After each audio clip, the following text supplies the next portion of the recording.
ఈరోజు ప్రపంచ రాజకీయాల్లో ఒక్కసారిగా దృష్టిని ఆకర్షించిన అంశం లెబనాన్ మరియు ఇజ్రాయెల్ మధ్య సీజ్ఫైర్ ఒప్పందం. గత కొన్ని వారాలుగా ఈ రెండు దేశాల మధ్య పెరిగిన ఉద్రిక్తతలు యుద్ధానికి దారితీయవచ్చనే భయాన్ని ప్రపంచానికి కలిగించాయి. సరిహద్దుల్లో జరిగిన కాల్పులు, రాకెట్ దాడులు, ప్రతిదాడులు, all these developments created a highly volatile situation. ఈ సమయంలో వాషింగ్టన్లో జరిగిన కీలక చర్చలు ఒక పెద్ద మలుపు తీసుకువచ్చాయి. రెండు దేశాల ప్రతినిధులు ఒకే టేబుల్పై కూర్చుని సమస్యను చర్చించడం ఇట్సెల్ఫ్ ఒక పెద్ద డిప్లొమాటిక్ అచీవ్మెంట్గా చెప్పుకోవాలి. చివరకు ఇరు దేశాల అధినేతలు సీజ్ఫైర్కు అంగీకరించడం ద్వారా పరిస్థితి తాత్కాలికంగా నియంత్రణలోకి వచ్చింది. లెబనాన్, ఇజ్రాయెల్ మధ్య ఉన్న విభేదాల మూలాలు చాలా లోతుగా ఉన్నాయి. ఇది కేవలం సరిహద్దు సమస్య కాదు. ఇది రాజకీయ, మత, భౌగోళిక మరియు భద్రతా అంశాలతో ముడిపడి ఉంది. లెబనాన్లో ఉన్న హెజ్బొల్లా వంటి శక్తులు ఇజ్రాయిల్కు నిరంతరం సవాల్ విసురుతుంటాయి.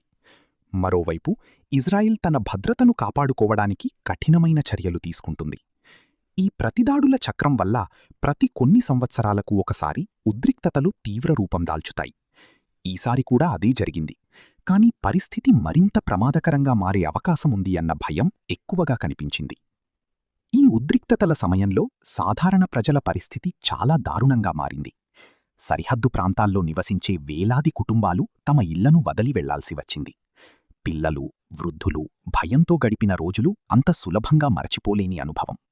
విద్య, ఆరోగ్యం, రోజువారీ జీవితం పూర్తిగా దెబ్బతిన్నాయి. యుద్ధం కేవలం సైనికుల మధ్య జరిగేది కాదు, అది సామాన్య ప్రజల జీవితాలను పూర్తిగా మార్చేస్తుంది అనే విషయం మళ్లీ స్పష్టమైంది. ఇలాంటి పరిస్థితుల్లో అంతర్జాతీయ సమాజం పాత్ర చాలా కీలకం. ముఖ్యంగా అమెరికా వంటి శక్తివంతమైన దేశం మధ్యవర్తిత్వం చేయడం వల్లే ఈ చర్చలు సాధ్యమయ్యాయి.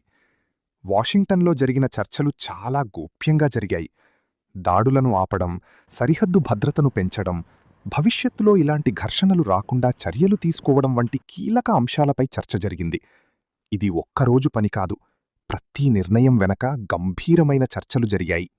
చివరకు వచ్చిన సీజ్ఫైర్ ఒప్పందం తాత్కాలిక పరిష్కారం మాత్రమే అయినప్పటికీ ఇది ఒక కీలక మలుపు. యుద్ధమాగడం వల్ల ప్రజలకు కొంత ఊరట లభించింది. అయితే ఇది శాశ్వత శాంతికి దారితీస్తుందా అనే ప్రశ్న ఇంకా అనుమానంగానే ఉంది. గతంలో కూడా ఇలాంటి ఒప్పందాలు వచ్చాయి, కానీ అవి ఎక్కువ కాలం నిలవలేదు. కాబట్టి ఈసారి పరిస్థితి ఎలా మారుతుందో చూడాలి. ఇక్కడ మరో ఆసక్తికర అంశం మాజీ అమెరికా అధ్యక్షుడు డొనాల్డ్ ట్రంప్ చేసిన వ్యాఖ్యలు. ఆయన ఇది నా ఖాతాలో 10వ విజయం అని చెప్పడం రాజకీయంగా పెద్ద చర్చకు దారితీసింది.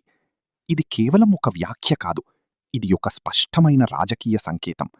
తన నాయకత్వాన్ని హైలైట్ చేయడానికి, తన ప్రభావాన్ని చూపించడానికి ఆయన చేసిన ప్రయత్నంగా దీన్ని చూడవచ్చు.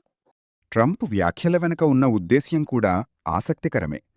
రాబోయే రాజకీయ పరిణామాలను దృష్టిలో పెట్టుకుని ఆయన తన ఇమేజ్ను బలోపేతం చేసుకోవాలని చూస్తున్నారని విశ్లేషకులు భావిస్తున్నారు. అదే సమయంలో ఆయన ఈ సీజ్ఫైర్ ప్రక్రియలో ఎంతవరకు పాత్ర పోషించారు అనే ప్రశ్న కూడా ఇంకా స్పష్టంగా లేదు.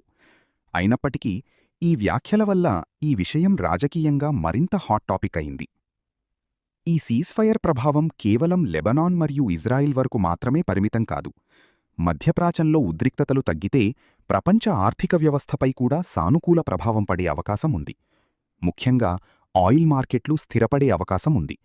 ఇది గ్లోబల్ ట్రేడ్కు కూడా ఉపయోగపడుతుంది. అయితే సమస్యల మూలాలు ఇంకా అలాగే ఉన్నాయి. సరిహద్దు వివాదాలు, మిలిటెంట్ కార్యకలాపాలు, రాజకీయ విభేదాలు ఆల్ ఇంకా పరిష్కారం కాలేదు. కాబట్టి ఈ సీజ్ఫైర్ ఒక విరామం మాత్రమే కావచ్చు. దీన్ని శాశ్వత శాంతిగా మార్చాలంటే ఇరు దేశాలు మరింత చర్చలు జరపాల్సి ఉంటుంది. ఈ పరిణామంలో గ్లోబల్ రాజకీయాల పాత్ర కూడా స్పష్టంగా కనిపిస్తుంది. మధ్యప్రాచ్యం ఎప్పుడూ ప్రపంచ శక్తుల దృష్టిలో ఉంటుంది. అమెరికా, రష్యా మరియు ఇతర దేశాలు తమ ప్రభావాన్ని కొనసాగించడానికి ప్రయత్నిస్తాయి. ఈ ఒప్పందం కూడా ఆ పెద్ద వ్యూహాల్లో ఒక భాగంగా చూడవచ్చు. సోషల్ మీడియా ప్రభావం కూడా ఈ సందర్భంలో గట్టిగా కనిపించింది. ట్రంప్ చేసిన వ్యాఖ్యలు వేగంగా వైరల్ అయ్యాయి. ఒక చిన్న పోస్ట్ ప్రపంచవ్యాప్తంగా చర్చకు దారితీసే కాలంలో మనం ఉన్నాం. ఇది రాజకీయ నాయకులకు ఒక శక్తివంతమైన సాధనంగా మారింది. ఈ సంఘటన యువతపై కూడా ప్రభావం చూపుతోంది. ప్రపంచ రాజకీయాలపై ఆసక్తి పెరుగుతోంది. ఇదొక సానుకూల పరిణామం. అయితే అదే సమయంలో తప్పుడు సమాచారం కూడా వేగంగా వ్యాప్తి చెందే ప్రమాదముంది.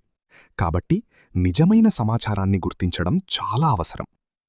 మీడియా పాత్ర కూడా ఇక్కడ కీలకం. కొన్ని మీడియా సంస్థలు ఈ ఒప్పందాన్ని ఒక గొప్ప విజయంగా చూపించగా, మరికొన్ని దీనిని తాత్కాలిక పరిష్కారంగా మాత్రమే ప్రదర్శించాయి. ఈ విధంగా మీడియా నారేటివ్ ప్రజల అభిప్రాయాలను ప్రభావితం చేస్తుంది. ఇక భవిష్యత్తు గురించి మాట్లాడితే, ఈ సీజ్ఫైర్ ఒక కొత్త మార్గాన్ని చూపించవచ్చు.